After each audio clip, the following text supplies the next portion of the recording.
Well, good morning, everybody. Thank you very much for coming to join us today to discuss cradle to cradle philosophy. But before we start, I would just like to give the panel an opportunity to introduce themselves.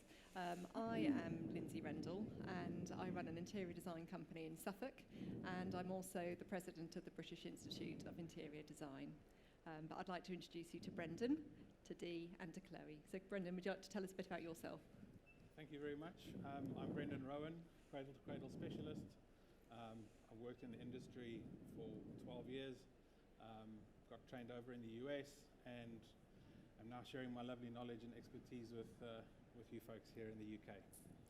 And Dee? Thank you. Hi, my name's Dee Gibson. I am a residential interior designer in London, and I also have a hotel in Sri Lanka, so I've got two hats that I have. Last but not least, Chloe. Somebody's doing a bit of heavy breathing on the microphones, by the way. Is it you could push your microphone down a little bit? You could just hear breathing. I don't know if it's me. Anyway, hello everyone. It's so nice to see so many people here.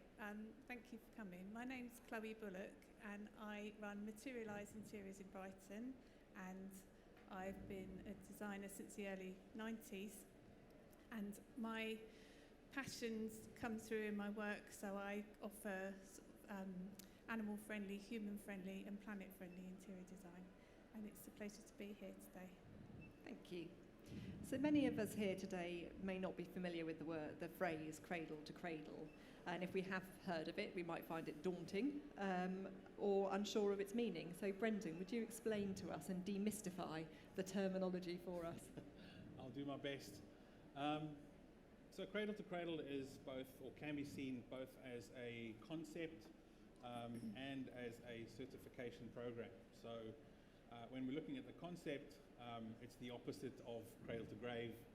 So if we take what we all know as the linear economy, it's the take, make, waste strategy, whereas the circular economy, or what we're calling the cradle to cradle circular economy, is take, make, and reutilize, reuse, and reconstitute and create a circular economy, both through a technical metabolism and a biological metabolism. So it's consideration of the full design of a product, certifying that product under the criteria of cradle to cradle, which include five elements. Firstly, we're looking at the toxicity of the materials that we're using. So how safe are those things to be utilized in materials that we are designing for interiors, for example? Are those materials able to be circulated in a biosphere or a technical environment? Then we're looking at renewable energy, all of those products that are made in that environment, all the materials that are then also brought in, what energy used to make those products comes from either wind or solar or waves, for example, and then also looking at the social fairness elements, the people that make those products, are they being treated well, are they being paid well? And also then looking at water stewardship and soil stewardship. So are we looking at being good stewards of the environment? So taking those 5 criteria, that becomes the cradle to cradle methodology. The philosophy, of course, is looking at becoming a active participant in creating circular models within your interior design practice or your architectural practice.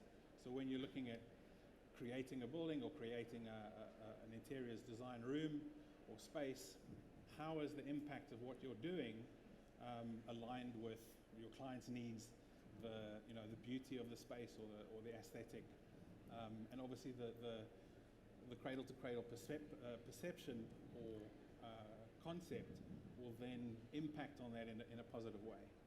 I think that kind of gives a little bit of a description. We'll have a bit of time for some questions later as well. So now we understand the concept, why should we as designers or suppliers be embracing the cradle to cradle philosophy at this point in time? Dee, would you like to expand on that? Yeah, I think it's, well, we all know sustainability is massively on our agenda and in our sightline. As designers, we are in an industry which is hugely around consumerism. And I think I see our role as influencers.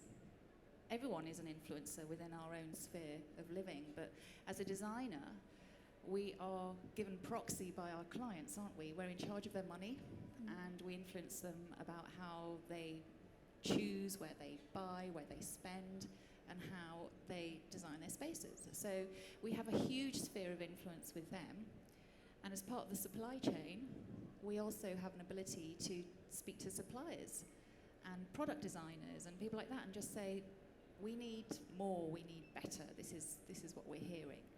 So we're in a unique position to be able to influence change, and personally I feel that as humans we're travellers, we're innovators, we're creatives, and that's never going to change. It's just not going to stop.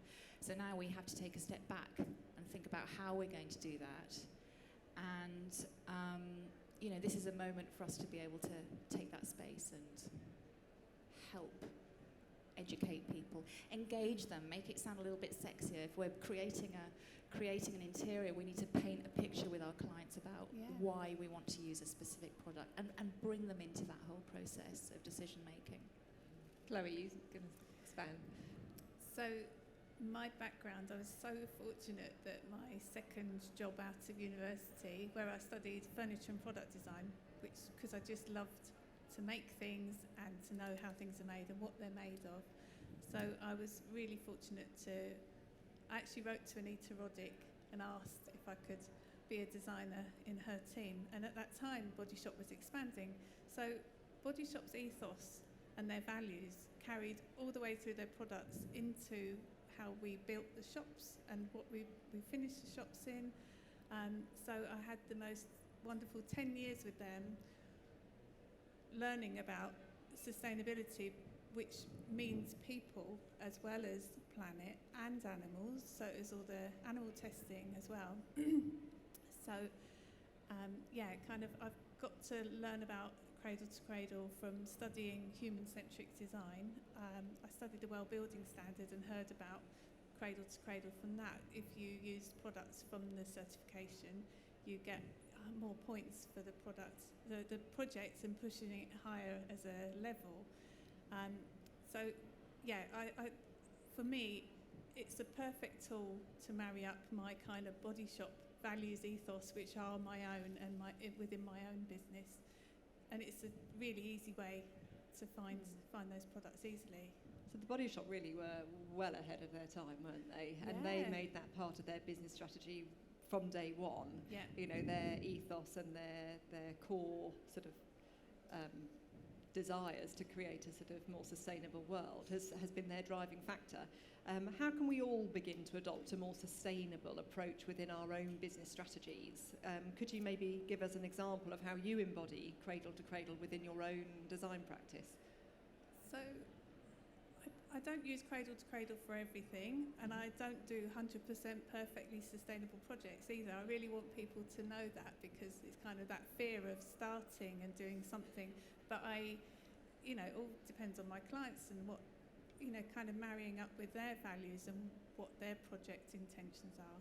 But I really like using Cradle to Cradle to source things. It's a very good way of having someone vet that information. We need transparency in our industry. We need to know the effect it's having from the beginning of its life to the end of its life. But we don't always have a business ethics department like I had at the Body Shop, who you'd kind of say, I'd love to use this material, and they'd check it out. To me, the Cradle to Cradle certification is a perfect way of kind of having that checked out and delivered back to you and told which level it's on. So, but I look to the directory often, and it's nice to hear about lots of products that are coming through. It's a continual thing. There's not everything there, but it's building in numbers, so it's a really good resource. And Dee, how about you? How do you embody Cradle to Cradle? So the directory is a fantastic resource, and as Chloe has said, I find it impossible to implement it 100% because we're not right there, but I'm trying to evolve our thinking. I'm trying to just incrementally make changes, speak to clients, engage them when they first take me on, and actually even before that I talk about how we can do things more sustainably. Can we upcycle? Can we recycle? Where do they want to source from? So I try to kind of embody that in the thinking and the discussion at the concept stage, and try and get them on board as much as possible. And there's a long way for me to go, but it's evolving. Yeah. Clearly there's an enormous wealth of research around the topic of sustainability and Cradle to Cradle. Where can we, as designers that haven't got a lot of experience and want to make those changes, where can we go and what resources can we use to help ourselves? I'll pick it. Yeah, Pick go it for up. it. At the moment, c2ccertified.org is a great resource in terms of just having a look to see what products or what kind of things are out there. You know, obviously William McDonough, the founder of one of the founders of Cradle to Cradle, is an architect, so we'll find a lot of the products are in that space. So, you know, building materials, interior design materials, furniture, bedding, you know, those products are up there. But Cradle to Cradle is not obviously limited to just interiors architecture. So there's a huge resource there at c2ccertified.org. 540 World, a company that is engaged here in the UK very strongly with the Cradle to Cradle values, has a directory. It's called the Cradle to Cradle Design Directory. You can go to their website and pick up a copy of that digitally, and go and get the book. You know, Cradle to Cradle: Redesigning or Remaking the Way We Make Things by William McDonough and Michael Braungart. It's a great resource. I know Chloe's reading the Upcycled at the moment, and the concept of circular economy and design, or what now I like calling the Cradle to Cradle circular economy, is starting to become a mainstream discussion point, and in fact there's a lot of activity now in the UK at governmental level looking at how to procure Cradle to Cradle certified materials into construction projects. So there is a lot of activity out there. Just inform yourselves, get yourselves into the discussion, you know. That's the key. And like Dee was saying, we're all starting this journey, you know. I've been doing this for 12 years. I'm learning new things every day, you know.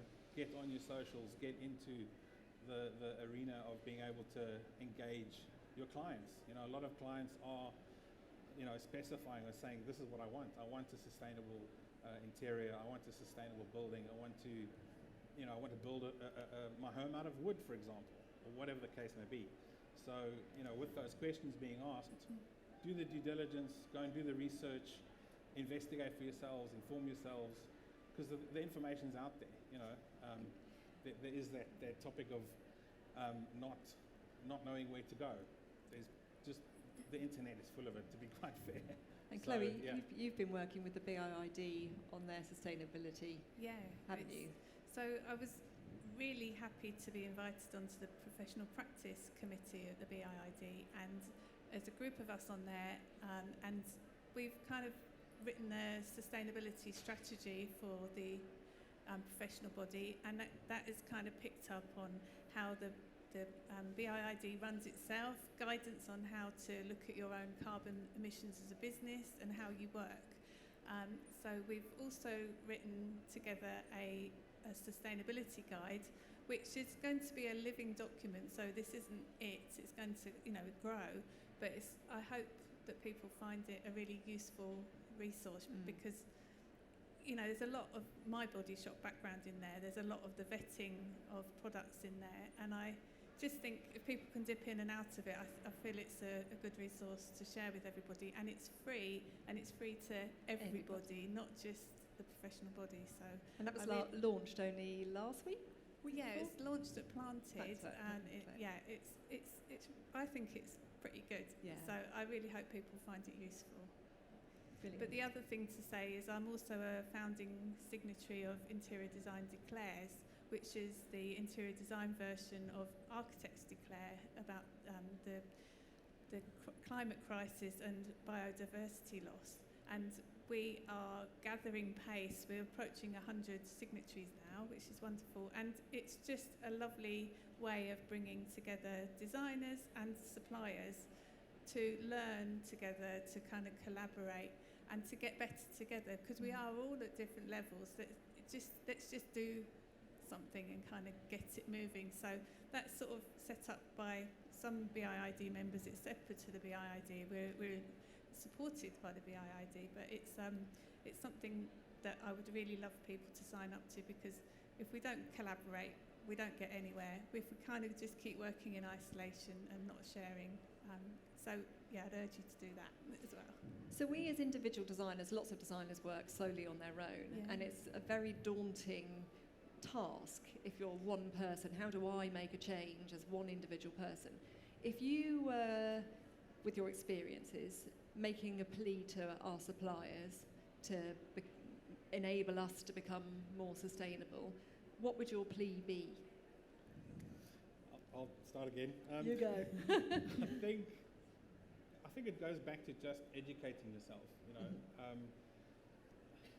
be informed. You know, continue to investigate, and be the leaders. You know, go and do that little bit of extra research in terms of what products are out there, what things are out there, because the criteria that your clients are going to ask for are going to evolve. You know, it's an evolving industry, so be informed. I think that's the best tool. And as I said earlier, you know, we're all starting out on this journey.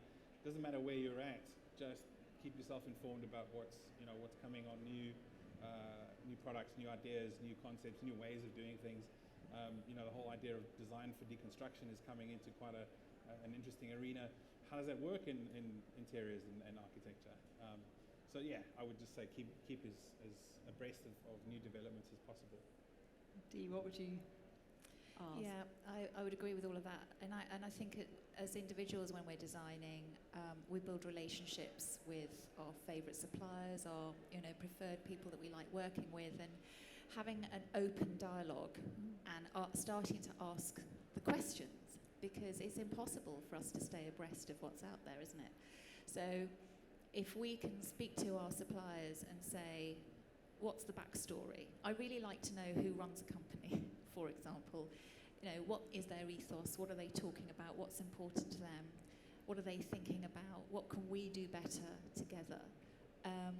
We can make small changes. It doesn't matter where you are on your design journey, and whether you're a designer or actually just a design lover who's a consumer. I think asking those questions about what's important to you means that you can pour those answers into your design scheme. Chloe? You're absolutely right. I mean, we do need that two-way conversation. And yeah, I would urge suppliers to sign up to Interior Design Declares, because we want them to be part of this, because they are so important to us. You know, there's no point in us doing this as designers only. And all that we ask is that people have a sustainability statement. They're making a sort of stake in the sand kind of where they are today, because what we all really need to do is measure. We need to kind of see where we are and try and build on it year upon year. And I'd really love suppliers to sort of get more actively involved and collaborate with designers. It would be brilliant. Somebody said to me yesterday when they'd seen I was doing the talk today, and they went, "Oh, you're going to guilt everybody into feeling like they've got to make a change." And I think there is that stigma, isn't it? If you're not making a step towards being more sustainable, then, you know, you're running a bad business or you're a bad person. And actually, the incentives to make a change isn't because you're being guilted into it. It's because of the holistic sort of way we want to approach things, and actually that everybody's making a step to make our planet better, welfare better, you know, mental health better, and actually all of these things have a massive part to play and all link up, don't they? That the emotional side. We've talked very practically about the practical side of making sustainable steps, but actually there's a sort of an emotional side to it as well, isn't there? Absolutely. I haven't felt happier since bringing out the values in my own business and just feeling like I am being my true self. Yeah. You know, and I enjoy it, and I really do urge people to do it because it kind of helped me with any climate anxiety that I had. It's just to do something in my remit, and if I can influence clients' projects, or if I can influence one person in this room, it's just, you know, that's the brilliant thing. You know, I'd urge people to do it. We all want to make the world a better place, you know, and this practically does that, but it also makes you feel great. You know, your client feels amazing that they've done something a little, just even if it's one thing, a little step ahead, you know. And the guilt thing is quite an interesting conversation because nobody's ever changed their way of behaving with, you know, being slapped across the hand and saying, no, don't do that. You know, it's about encouraging people to change minds, to change the way they do a behavior which may not be supportive of the business that of sustainability, you know. And I think, you know, encouragement is the best way, I think, of doing that. And do you think to make massive changes, it's going to end up being something that's sort of government-led, that there's a sort of change in the industry? For example, lighting, you know, years and years ago, everyone putting in some halogen lights, there came the change where 80% of lighting going into a property had to be environmentally sound, you know, and that was the changing point that you had to get on board to meet regulations. So should we be drumming sort of further up to try and make a change, or again, as individuals, can we make the change ourselves by clawing our way there, you know? I think it's a double-edged sword, really, in many ways. There is legislation now coming in that, you know, regs can change the way that business is done, but also the demand is coming into play as well. So the customers themselves are being informed. They're taking, you know, the last 10 years has seen a huge burgeoning, and obviously now through this pandemic we've experienced how nature can take over very quickly. You know, we've realized that, we actually need to start challenging this. So customers and clients are starting to look at the ways they can contribute. So, you know, my 14-year-old boy is like, well, Dad, that has to go here, not there. You know, there's a subtle communication which is now not so subtle anymore. So the governments are starting to look at regulations in terms of bringing those demands into the marketplace, you know. And Cradle to Cradle has a way of saying, well, there's the tools, you know.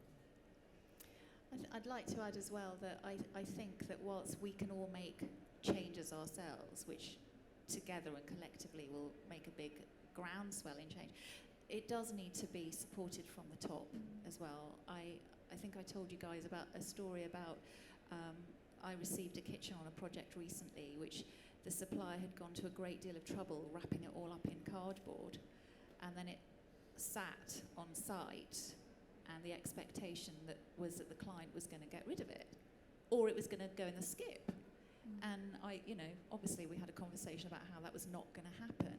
But one of the things that this particular supplier said, and they are now going to go and change that because of course they realise they need to take their thinking a bit further, was we're going to be charged. Our vans are going to go to the recycling depot, or whatever it is, and it's going to cost so much. And why are we being penalised when we're trying to make these efforts? So I think it has to be sort of bottom up as well as top down for it to be effective. There's the whole producer responsibility thing that you're seeing happen in food packaging, and all these things come through, you know, things come through to us from the fashion industry as well, you know, the innovation. So I think it's going to happen sometime, some way. So it's just like, just get in there. But, you know, if it's not from the kids doing the climate strikes, you know, there's pressure. So it's kind of, I don't know about you, but my clients are now much younger than me. You know, they're much more tuned in, and you know, they're attracted to me because I'm offering them what they believe in as well. So it's kind of, if you don't change, it will happen around you anyway, I believe. And there's nothing wrong about waste, you know, and reusing what's already here. We've got such a lot that's already here. It isn't a sort of woolly kind of sustainability. You can do it beautifully. I know that interior design's been seen as a beauty thing for so long, but it is function, it is problem solving, and part of that problem solving is kind of looking at things, or even looking at a reduced palette of things that are better, that aren't harmful, full of chemicals.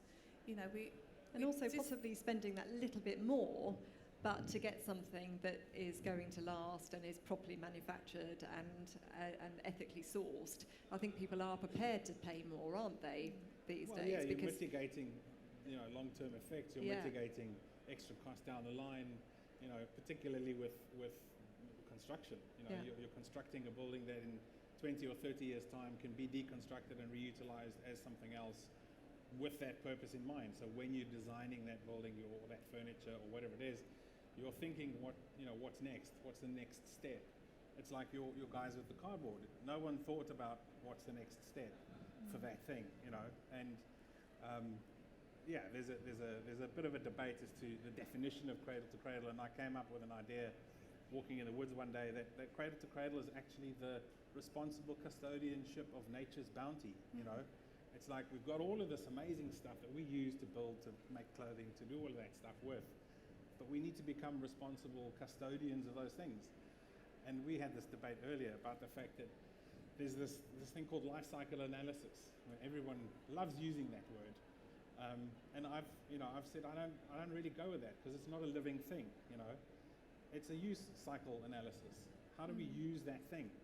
How do we step out of the language of same old and greenwash, So I think there's a bit of a language element that needs to come out of doing the research and being aware of what's changing and what's evolving. This sort of design for disassembly, this clever design element, that you like Herman Miller, you buy one of their chairs, that you can take it apart, put a new part on it, that they'll buy it back at the end of its life. I use their furniture in their second life because it's really, really good quality. It's just going to keep going. There's clients get something higher quality, lower price because it's been a reused item. It's just being smart about it. I was having an interesting conversation the other day with our rep from Osborne & Little, because they're now working with a mill in the UK who are recycling plastic bottles in the UK in their actual factory to then be able to turn that into fabric, and beautiful, soft fabrics that feel like wool but actually recycled plastic. But that sort of looking at actually processing it here was born from sending bottles off to be processed somewhere else, and actually the environmental sort of background, although it looked like they were doing something really fantastic, by the time you'd taken it into the travel and it actually wasn't so wholesome after all. So now bringing that and doing that here has made an amazing difference, and I think a lot of companies are now doing the same, aren't they? It's a massively important element, in terms of, we've got 80 million people on this island. We've got Brexit, which is impacting huge amounts of jobs and transport and all of that sort of thing. We've got the talent here. We can do the things that we've been shipping stuff out to different countries all over the place for the last 20 odd years or 30 odd years. We've got the resources, we've got the talents, we've got the skills. We can do the stuff here, and it's literally just about applying that knowledge, applying the education, and teaching the youngsters as well, And those things that are coming... Teaching is, I think, the key to this. Yeah. The thing about things coming long distances as well, there's not the same standards for working conditions or illegal logging of timber. The standards aren't necessarily there, so you can, if it's more local, you can have more control over that. And I think also it's worth having a discussion about trends, which is a word that I think a lot of us don't like to think about, but we are trend-led, aren't we? And that can often lead to fast consumerism, fast production, all of the stuff that leads to things that end up in landfill.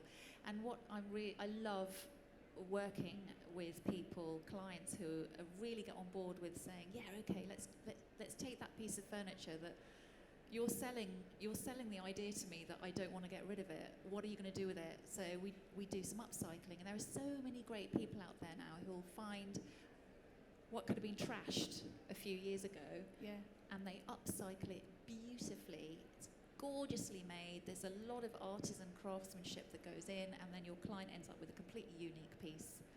And so I think we should also talk about just slowing down a little bit and managing expectations, Yeah. which isn't hard at the moment with all of the delays, but I mean, you know. There's even a lot of charities, aren't there, that even if Yeah. a piece isn't worthy of being upcycled and turned into something else that's beautiful, it can have a secondary life. So things like, British Heart Foundation take furniture for free and will, give it to people that need it and things. There's lots of other ways of allowing a product to continue being used and being loved, regardless of whether or not it's being turned into a new style icon, isn't it?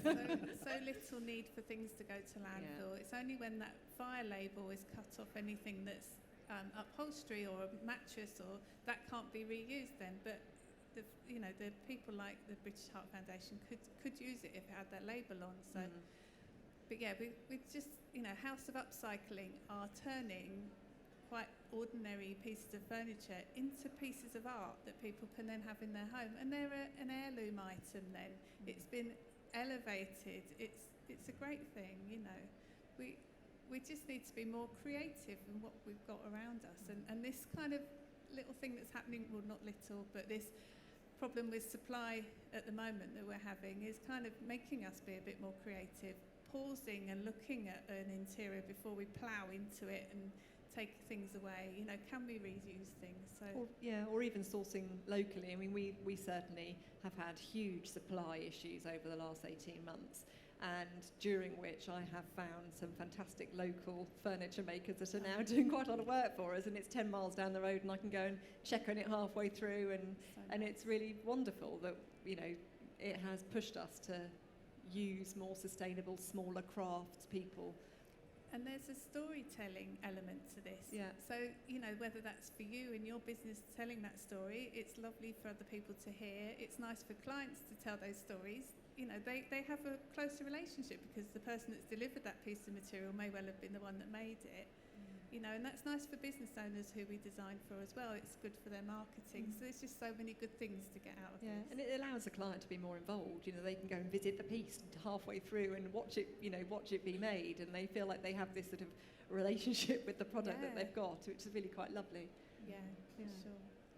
Anyway, I'm going to open up to the floor. Does anybody have any questions that they would like to ask any of the panel members, or anything they'd like to add and share with anybody else? Yeah. Hang on, there's a microphone coming. Thank you.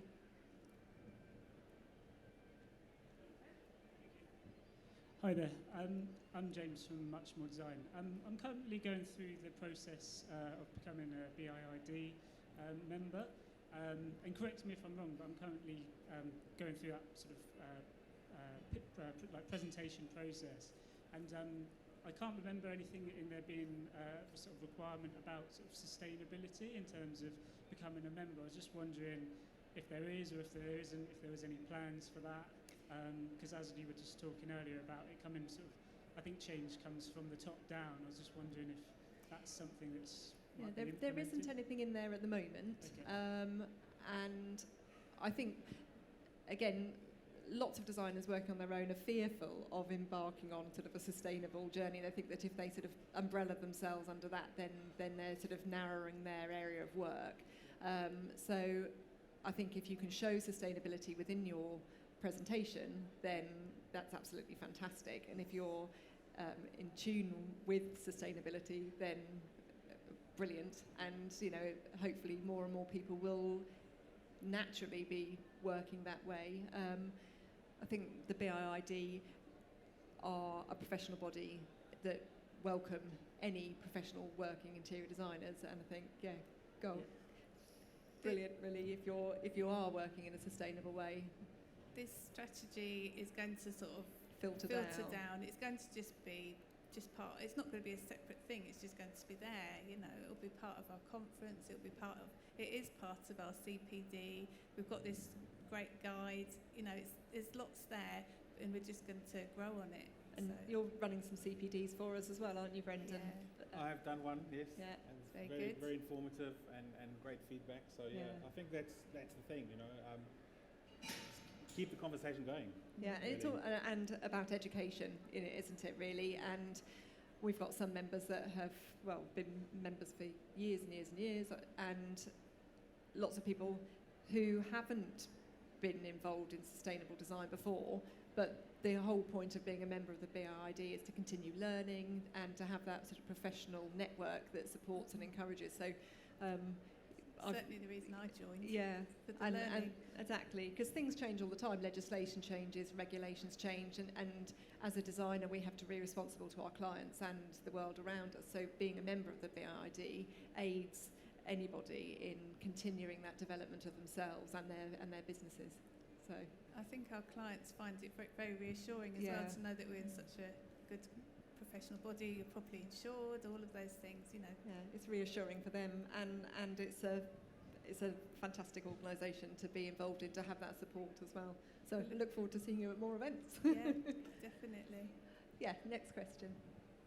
Hello, Iris Dunbar from the Interior Design School, Hi, Iris. past Hi. president of the BIID, Yes.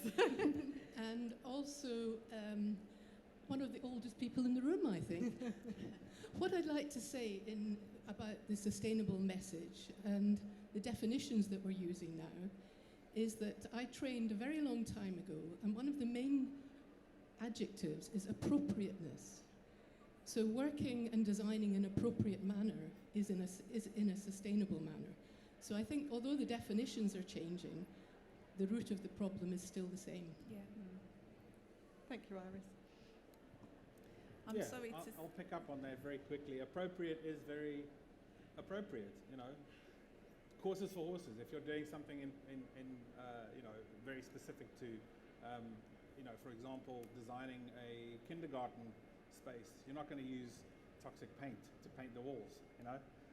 It's this kind of thing in terms of what is appropriate for the appropriate job, and I think that's where you're going with that, right? Okay, thank you. Hi, I'm Anna. I'm studying at the Interior Design School with the wonderful Iris. I wanted to ask, sometimes we want to apply all these amazing sustainable ideas, and certain clients, you don't basically the question is, how much do you push a certain client to practice those sustainable ideas within the home or within the project when you know that their lifestyle or their project doesn't really match those sustainable ideas? How much do you push and how much do you respect their practice? I would, you know, not being a designer myself, but having the desire to motivate really actively and passionately my agenda is to be subtle. You know, the subtlety and the informed practitioner will I think get a lot further than someone pushing an agenda too much. You know, so you know, just perhaps here's another catalogue you can look at, and those just happen to be Cradle to Cradle certified products, or do you know what I mean? It's the subtlety, I think, that works well. So working around the client. Yeah, And and obviously they have needs. You know, they have their criteria, their budget, their etc. etc. So When I onboard a new client, I give them a questionnaire to complete, and within that, I ask them about kind of what's important to them in terms of specifications that I might use, and that can be indoor air quality, chemical use, animal products, all sorts of things. And they kind of go through and do a tick box exercise, and it gives me a really clear idea early on of their intention for the project. If I just said to them, what's your intention for the project, it kind of gives me a steer on what they will happily pay more for, or let me spend more time looking for. It just kind of, it helps the whole project, and then you can sort of let the whole team all the way through kind of know about that intention, and it kind of works. It happens then. I think also some of the clients that I've worked with, I don't think anybody goes out of their way to be unenvironmentally friendly. You know, they're just living their lives and they may not have considered it. But once you have illustrated the benefits for them, most people are eager to make beneficial changes that might make their own home environment more healthy or better for the planet or whatever. So it all comes back to education, I think, really. And I think just also I'd like to add, you spend time building a relationship with those clients. and they start to trust you. And almost an additional step to what Chloe is talking about is just show them as many sustainable options as possible without even really talking about it. Yeah. You know, you do the filter before you get to them. And if there's a pushback, then you can, you know, have that conversation. We need more choice, certainly, in what we're choosing, don't we? Yeah. And I do think it's our duty, actually, as designers, to educate ourselves, to show our clients the better things. You know, that I really think that's important. We've got one more question. Thank you. Hi, I'm Charlotte from BIID Designs. You mentioned healthy environments, and you actually mentioned non-toxic paints, and then the question is sparked by your comment about the fire retardant labels.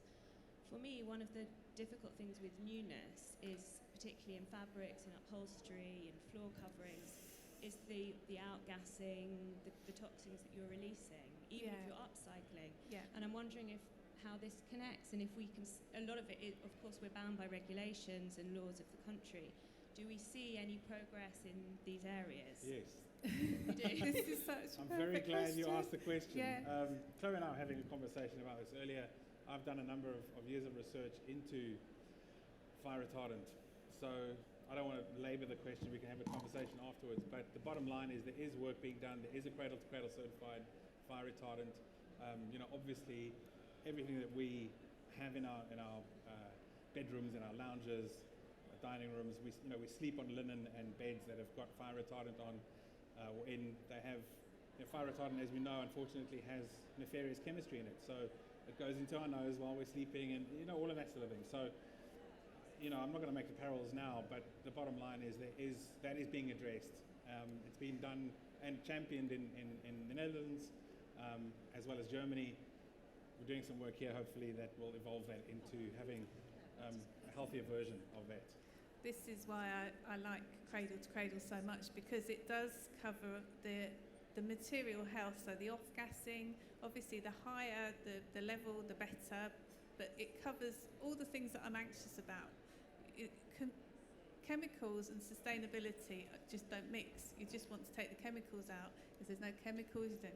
It makes it well, complicated. They do mix. You just got to have the right chemicals in the right place for the right reasons. Green chemistry. There is good chemistry. It's basically we don't want to toxify ourselves, right? So the down to the parts per million analysis of all of the chemistry that the 73,000 chemical compounds that we've made over the last 50 years.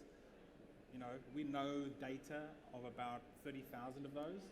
The rest is a grey area, so there's work to be done.